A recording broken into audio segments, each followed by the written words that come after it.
தமிழரின் பாரம்பரிய திருவிழாவை கொண்டாடுவோம். புத்தாடை பொங்கலோடு the Chennai silks. Let the celebrations begin.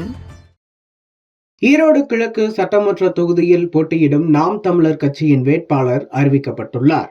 நாம் தமிழர் சார்பில் சீதாலட்சுமி போட்டியிடுவார் என அக்கட்சியின் தலைமை ஒருங்கிணைப்பாளர் சீமான் அறிவித்துள்ளார். காங்கிரஸ் கட்சியைச் சேர்ந்த EVKS இளங்கோவன் MLA மறைவை அடுத்து ஈரோடு கிழக்கு சட்டமன்ற தொகுதிக்கு இடைத்தேர்தல் அறிவிக்கப்பட்டுள்ளது.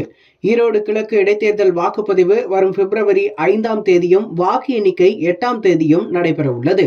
ஈரோடு கிழக்கு தொகுதி இடைத்தேர்தலில் திமுக வேட்பாளராக VC சந்திரகுமார் அறிவிக்கப்பட்டுள்ளார். தேர்தலை புறக்கணிப்பதாக அதிமுக, தேமுதிக, பாஜக ஆகிய கட்சிகள் அறிவித்துள்ளன.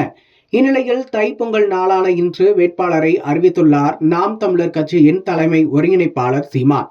நாம் தமிழர் கட்சியின் தலைமை ஒருங்கிணைப்பாளர் சீமான் வெளியிட்டுள்ள அறிவிப்பில் வருகின்ற February 5 தமிழ்நாட்டில் நடைபெறவிருக்கும் ஈரோடு கிழக்கு சட்டமன்ற தொகுதிக்கான இடைத்தேர்தலில் நாம் தமிழர் கட்சி சார்பாக என் அன்பு தங்கை சீதாலட்சுமி போட்டியிட இருக்கிறார் என்பதை தெரிவித்துக் கொள்வதாக குறிப்பிட்டிருக்கிறார். ஈரோடு கிழக்கு இடைத்தேர்தலுக்கான வேட்புமனு தாக்கல் கடந்த 10 தொடங்கியது. முதல் நாளில் 3 பேர் வேட்புமனு தாக்கல் செய்த நிலையில் நேற்று 7 பேர் வேட்புமனு தாக்கல் செய்தனர். மொத்தமாக இதுவரை 10 பேர் வேட்புமனு தாக்கல் செய்துள்ளனர். இன்று முதல் பொங்கல் விடுமுறை என்பதால் January 17 ஒரு நாள் தான் வேட்புமனு தாக்கல் செய்ய முடியும். திமுக, நாம் தமிழர் கட்சி உள்ளிட்ட அரசியல் கட்சிகளின் வேட்பாளர்கள் அன்றைய நாளில் வேட்புமனு தாக்கல் செய்வார்கள் என்று எதிர்பார்க்கப்படுகிறது.